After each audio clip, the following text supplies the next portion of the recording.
Did you know that 1 out of 3 millennials can't cook?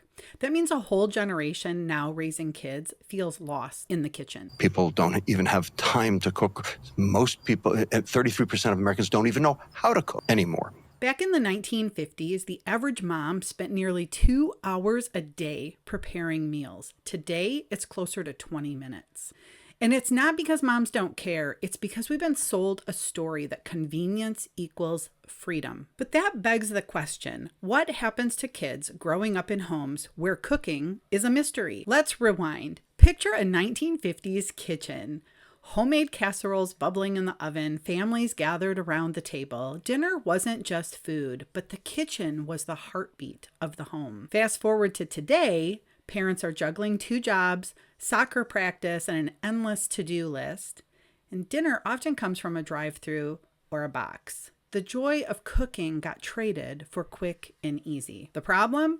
Dr. Lustig points out that the convenience food industry isn't just feeding us, it's conditioning us. Those boxes and bags are designed to be addictive, not nourishing. You might want to check out that other video I created on the addictive food business model and the extent that the food companies have went to hook our kids. A national survey by Porch found that 1/3 of millennials admit that they do not feel confident cooking even basic meals, which makes sense because their parents cooked less meals at home than the generation prior. If we look at the results of this survey from Porch, we will see that from the baby boomers to Gen X to the millennials, we've had a decline for the most part across the board here in confidence in the ability to prepare even the most basic foods. 3 out of 4 people believe that they can make a birthday cake out of a box, but this leaves a quarter, 25% of the population who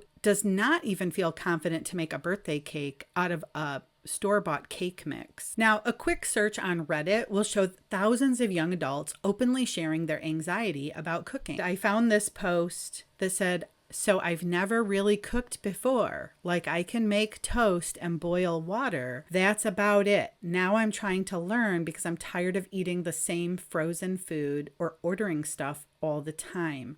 Problem is, I have no idea what I'm doing.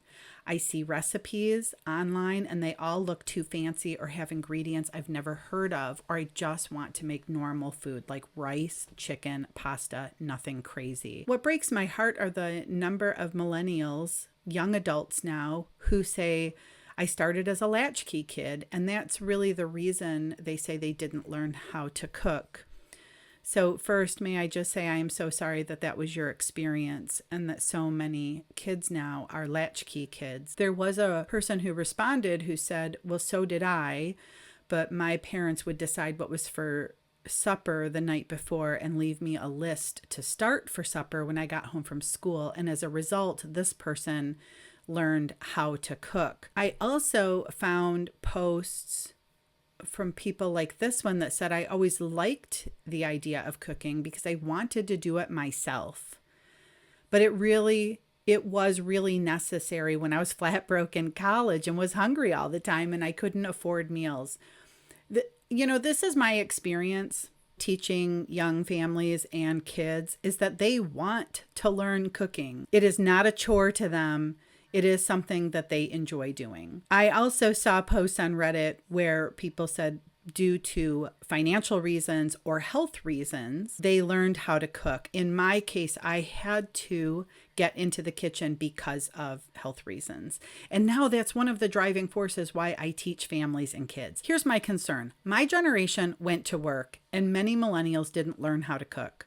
If they lack confidence, then who is teaching their kids besides me? And let's not just teach them convenience foods. See, convenience was supposed to save us time, but as I always tell my students, convenience kills creativity. And when it comes to food, it's also killing confidence. Here's why this isn't just about cooking. Cooking is a survival skill, but it teaches kids independence, gives them confidence, and the opportunity to develop leadership skills. And maybe the most overlooked gift that cooking gives to kids is pride.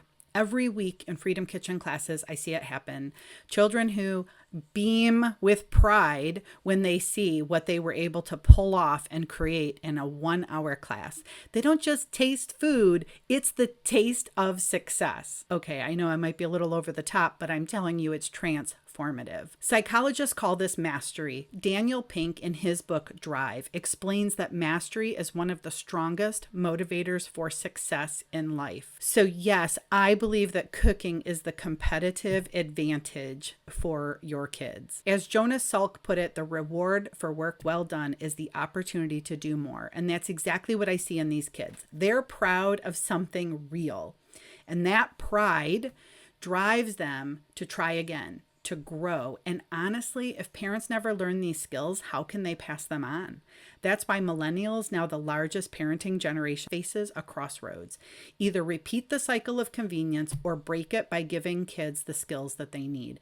And now is a good time to tell you that my classes are not just for kids. I have been teaching adults far longer than I have been teaching kids. As a health coach, I am invested in teaching people how to cook healthy food. Because here's the truth. When we cook, we naturally eat better. And this includes the kids. They ask better questions. They become less vulnerable to the addictive food model that was designed to hook them. It helps them to think for themselves. So where does this leave us? With a choice. We can accept the story that we don't have time and convenience is all we have time for, or we can reclaim the joy of cooking. If you're a parent, here's my challenge. Spend just one extra night a week cooking from scratch with your kids. It doesn't have to be fancy. Soups, tacos, homemade granola bars. The goal isn't perfection, it's connection. Because your kids don't just need food, they need you. And if I could go back and do it over again with my kids, that's what I would do. If you need a place to start, that's exactly what Freedom Kitchen Kids is here for. Subscribe, join a class. Let's raise a generation that isn't afraid of the kitchen, because freedom really does begin and end in our kitchen.